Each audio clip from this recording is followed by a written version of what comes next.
Economía y finanzas con Pedro Tello.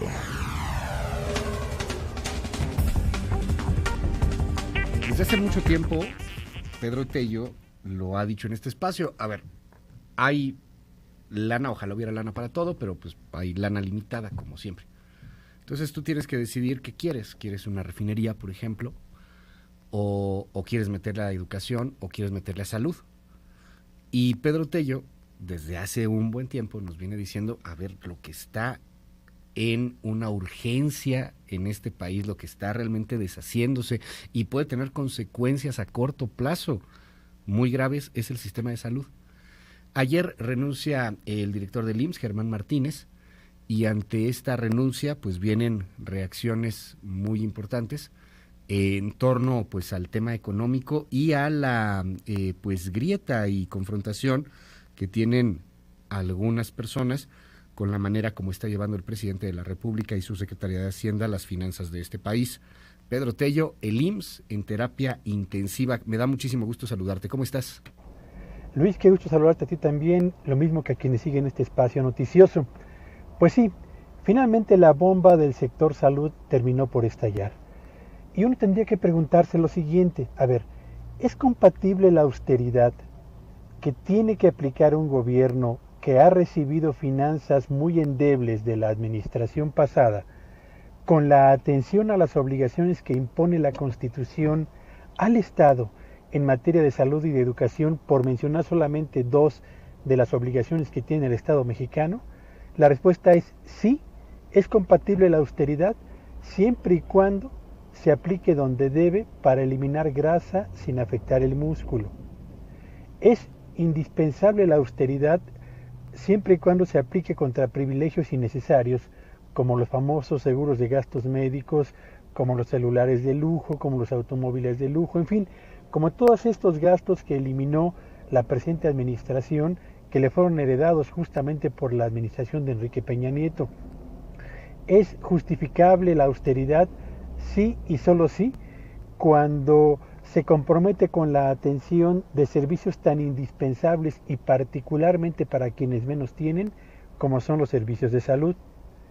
Pero no se justifica ni la austeridad, ni el control presupuestal, Luis Auditorio, y mucho menos el saneamiento financiero, cuando no se está ofreciendo el cumplimiento de esa obligación constitucional que en materia de salud te impone finalmente la Carta Magna, y cuando además la evidencia está a la vista de todos.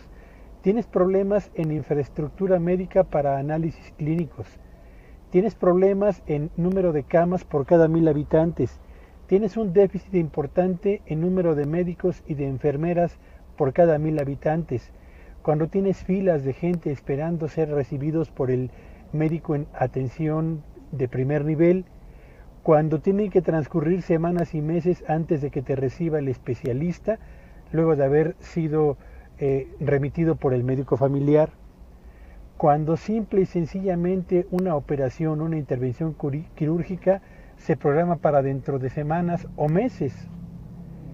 No puede ser posible que un país como el nuestro, Luis Auditorio, con tantas y tantas carencias en materia de nivel de bienestar de las familias, y particularmente con un sector salud que está lleno de hoyos y ciertamente con problemas muy serios, desde la cantidad de hospitales y clínicas hasta la calidez, y hay que decirlo, la calidez con la que se atiende a niños, a mujeres y a personas de la tercera edad, tenga que enfrentar, a la par de los problemas añejos que han sido heredados, una situación derivada de la ausencia de liberación de recursos oportuna en materia financiera, que han llevado al ahora exdirector del Seguro Social a señalar que el rezago en infraestructura es, cito, brutal, que en 2019, sigo citando, prácticamente está en 0% el avance de obras y el pago a proveedores, que los contratos y los convenios de servicios se rezagan y que al mismo tiempo se están acumulando en los pasillos espera de personas adoloridas y con maltrato por cuanto a la atención que reciben. Estamos pues frente a una circunstancia en la que nadie se opone a la austeridad y tampoco nadie se opone al control de las finanzas públicas, pero sí vale la pena señalar que esa austeridad y ese control presupuestal que inhibe o que ofrece a cuentagotas recursos que son indispensables, realmente indispensables en el sector salud, es una austeridad y es un control presupuestal que no valen la pena aplicar en este país, porque finalmente quienes hoy están al frente del gobierno federal señalaron una y otra vez que no se vale aplicar austeridad cuando se atenta contra la calidad de vida de las familias mexicanas y que tampoco se vale la austeridad cuando se está incumpliendo con lo que establece la Constitución como obligaciones necesarias e indeclinables del Estado mexicano. Tenemos pues al Instituto Mexicano del Seguro Social en terapia intensiva y bajo un tratamiento auténticamente neoliberal que no se justifica, y de ello pueden dar cuenta quienes nos están escuchando por lo que han tenido que pasar en el Instituto Mexicano del Seguro Social para recibir cita, o sus padres o sus abuelos o sus hijos, Luis. Estamos pues frente a una situación en la que vale la pena replantear las prioridades en este país. Subsidio a las gasolinas o mejor sector salud, construcción de una refinería o mejor sistema de salud. Yo creo que eso es finalmente lo que tendríamos que decidir aquí y ahora, Luis. Y entrarle a la realidad no alcanza para todo. A ver, ahí te vas a dar el frontazo y te vas a tener que enfrentar al día a día y a la verdad. El presupuesto, pues todo el mundo quisiéramos que fuera ilimitado, pero pues no. Justamente por eso existen las ciencias económicas, para pues plantear cómo se puede administrar un recurso que a final de cuentas pues no es infinito.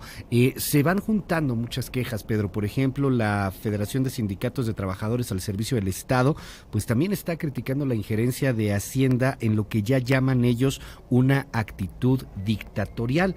Pues esta es la política que a final de cuentas, y creo que eso también tenemos que entenderlo como ciudadanos, se votó, O sea, no hay nada que no se haya dicho antes, que no se haya hecho en campaña, que hubiera sido una sorpresa.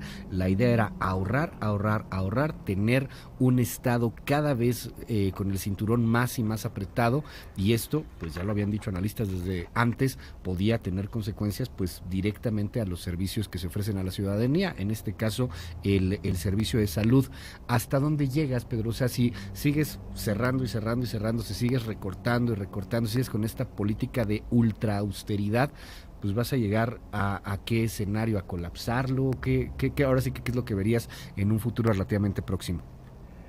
Mira, yo lo había comentado ya hace algunas semanas cuando hablábamos aquí de la caída en la inversión pública para el sector salud. Yo decía, lo que dejamos de invertir el día de hoy, se lo vamos a terminar por endosar a las futuras generaciones, a quienes van a acudir a un sector salud donde no van a encontrar ni la infraestructura para la atención que merecen, ni tampoco la calidad, ni la calidez de los servicios que estarían ameritando.